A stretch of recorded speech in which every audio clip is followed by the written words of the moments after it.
So there's a Polish priest during the Second World War called Maximilian Kolbe. Because he's writing a lot of stuff against the Nazi regime in Europe, he's imprisoned in the Auschwitz concentration camp. In the spring of 1941, 3 men escaped from Auschwitz, and the Nazis had a really cruel punishment for the surviving men, to line them up and basically put them in a starvation chamber to die slowly. Maximilian Kolbe's there witnessing the whole thing. They don't pick Maximilian Kolbe, they pick these 10 guys.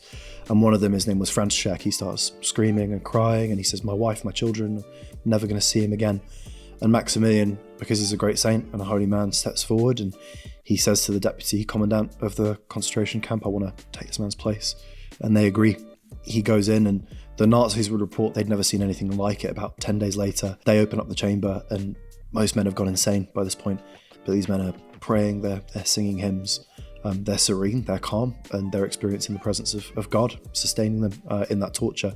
Maximilian Kolbe lasts about 2 weeks. He doesn't die, we believe, supernaturally. And so eventually the Nazis, they want to murder him, so they give him an injection of carbolic acid. It's reported that Maximilian Kolbe just gave them the sign of the cross and stretched out his hand and accepted his death. Years later, another Polish priest, Pope St. John Paul II, would declare this man a saint in St. Peter's Square in Rome. And in that square was that man, Franciszek, who'd campaigned for this man to be a saint and whose life had been saved by Maximilian Kolbe. And this beautiful story, it's one of the most visible examples of martyrdom, really, sacrificial love that we have in the modern age. But it really makes me think of that scripture, greater love has none like this than to lay down your life for your friends. And the beauty of the saints is that in their unique ways, they're imaging Jesus Christ. That's what makes them holy. That's what makes them saints.